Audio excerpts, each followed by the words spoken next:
오늘은 이재명 전 대표 피습에 대해서 국가정보원에서 테러로 규정하지 않고 오히려 커터칼 미수, 그러니까 문방구에서 쓰는 커터칼 미수라고 축소 왜곡한 김상민 전 국가정보원 법률특보를 직권남용 혐의로 고발코자 기자회견을 하게 되었습니다. 존경하는 국민 여러분, 저는 오늘 검사 출신 김상민 전 국가정보원 법률특보를 직권남용 혐의로 고발하고자 이 자리에 나왔습니다. 김상민 전 특보는 윤석열과 김건희의 최측근으로 조국 전 법무장관을 죽이기 위한 표적 수사에 앞장섰으며 정치적 중립을 지켜야 할 현직 신분임에도 불구하고 22대 총선에서 국민의힘에 공천을 신청한 대표적인 정치검사입니다.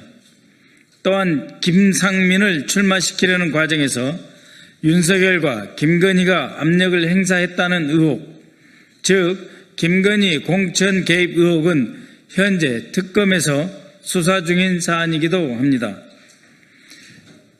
당시 공천이 무산되자, 지난해 봄이죠. 공천이 무산되자 김건희는 조태용 당시 국정원장에게 요구해서 2024년 8월 김상민을 국정원장 법률특보로 채용토록 하였습니다. 윤석열과 김건희가 자신들의 정적을 제거하는 데 앞장선 사람에게는 어떻게든 자리를 만들어서 보훈하려고 하는 위인설관 대가성 인사였던 것입니다. 이렇게 순전히 정치적인 이유로 임명된 김상민 법률특보는 지난 4월 3일 헌법재판 결정 직전이죠. 지난 4월 3일 이재명 대표에 대한 살인미수 사건이 테러에 해당하는지 여부를 판단하는 보고서를 작성해서 주무부서인 대테러국으로 보냈습니다. 그런데 이 보고서는 제목부터가 커터칼 미수로 당시 원내 제1당 대표였던 이재명 대통령에 대한 테러를 대놓고 축소 왜곡하는 내용입니다.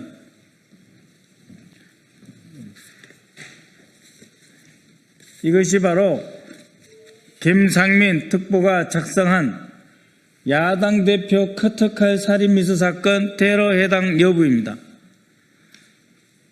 커터칼이 사용됐다고 왜곡하고 있으면서 살인미수인데 과연 테러인지 해당하냐 아니냐 그 여부를 판단하는 보고서를 헌법재판소 결정 하루 전인 4월 3일 작성한 것입니다. 테러의 개념, 정치, 종교, 사상적 목적을 위해 폭력적 수단의 방법을 통해 민간인이나 비무장의 개인, 단체, 국가를 상대로 사망 혹은 신체적 상해를 입히거나 공포심을 불러일으키는 어떤 행동을 강요하는 행위라고 김상민이 자신의 보고서에 개념을 썼습니다. 정치적 목적으로 위해를 가하는 행위는 테러다라고 써놨습니다. 그런데 커터칼에 의한 살인미수 행위는 테러방지법에 정한 테러가 아니다, 증거가 없다라고 해놓고 결론에서는 설사 테러라 하더라도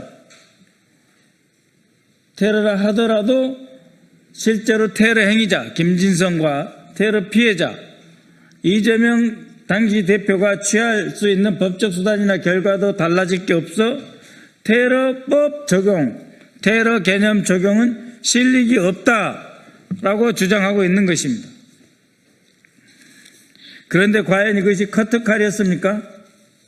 이재명 대표 테러에 사용된 이 칼이 총 18cm의 스트롱 암이라고 하는 전문 테러용 칼을 잘라서 더욱 그라인드로 갈아서 만든 이 테러 칼이 박근혜 테러에 사용된 문구용 커터칼하고 똑같습니까? 더구나 이 테러 방지법은 박근혜 테러 이후에 정치인에 대한 테러가 있어서는 안 되겠고, 이 테러가 발생할 경우 국가정보원이 직접 나서서 대응하고 법적 처리하겠다라고 하는 것이 테러 방지법입니다. 박근혜 커터칼도 테러고, 그때 제대로 대응 못했으니 앞으로 유사한 사건이 발생하면 반드시 테러로 처벌하겠다라고 하는 것이 테러 방지법이고, 이재명 대표에게 사용된 칼이 바로 이 무시무시한 스트롱 아미라고 하는 칼입니다.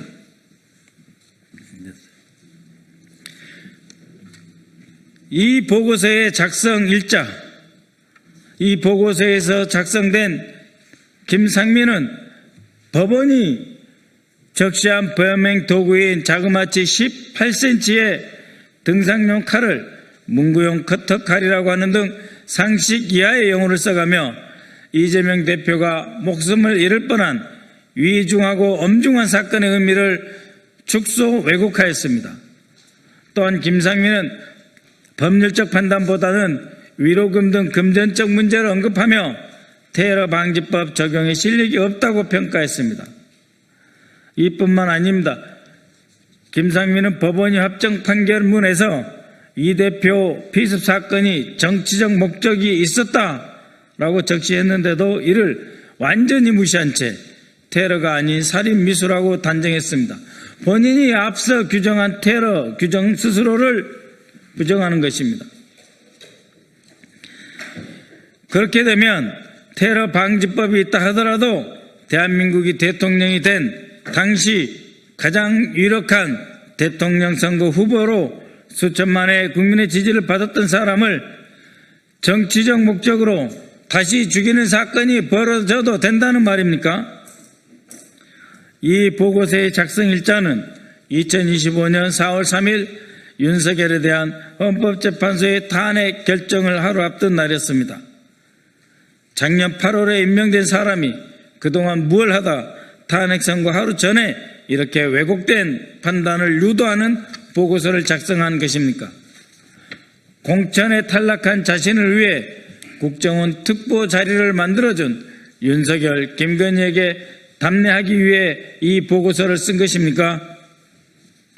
탄핵이 기각될 것을 확신하고 윤석열에게 잘 보이려고 작성한 보고서입니까?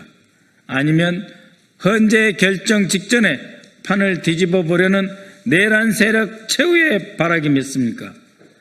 사건 발생 직후 윤석열 스스로 이를 테러라 규정했음에도 불구하고 윤석열과 조태용은 테러 방지법을 적용하지 않았고 국정원 책임하에 사건의 실상, 배후, 목적, 당시 윤석열 정권과의 연관성 여부에 대한 수사를 하지도 않았습니다.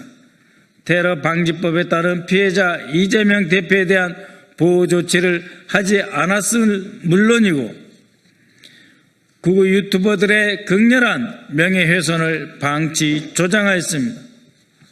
국정원은 심지어 범행 동기가 정치적인 이유라는 대법원 판결이 있은 후에도 이를 테러 사건으로 규정하지 않고 마치 4월 4일 헌법재판소에서 윤석열이 파멸되지 않고 대통령 직무에 복귀할 것이라는 확신을 갖고 있었던 듯 그 전날인 4월 3일 사건을 왜곡 축소하는 결론을 내렸던 것입니다. 국정원의 각 부서는 법률 판단이 필요할 경우 원장 특별보좌관이 아닌 공식 조직인 기획조정실 안에 있는 법무처의 법률 검토를 의뢰합니다.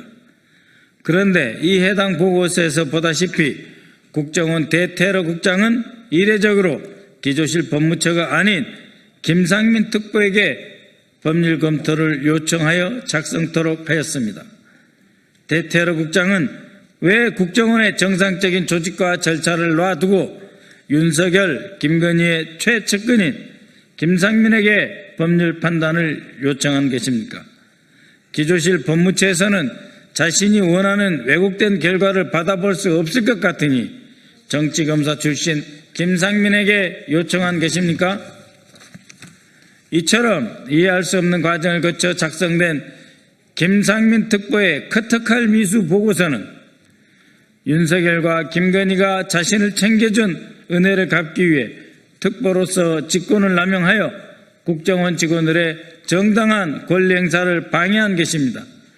이에 저는 김상민 전 특보를 형법 제123조 직권남용 혐의로 특검에 고발할 예정입니다.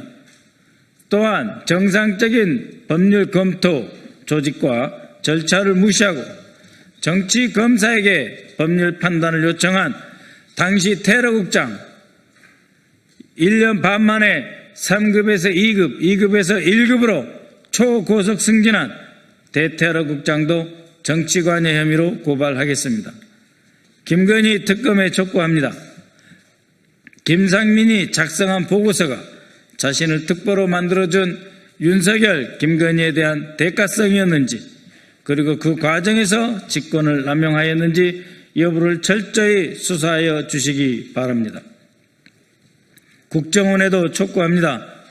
대테러국에서 김상민에게 법률 검토를 요청한 경위가 무엇인지, 이재명 대표 테러 피습 사건을 테러로 지정하지 않겠다는 목표를 세워놓고 입맛에 맞는 법률 해석을 내려줄 사람을 찾았던 것은 아닌지 조사하여 진상을 밝혀주시기 바랍니다. 끝으로 법무부 장관님께도 강력히 요청드립니다.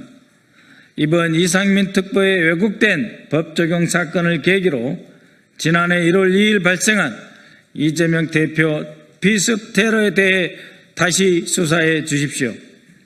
처음부터 테러 방지법을 적용하지 않은 이유, 최초 사건 발생 직후 국정원 대테러국과 총리실 대테러센터, 대통령 안보실 간의 보고 및 사건 축소 과정을 다시 수사해서 사건의 실체와 전모를 분명히 밝혀주시기 바랍니다.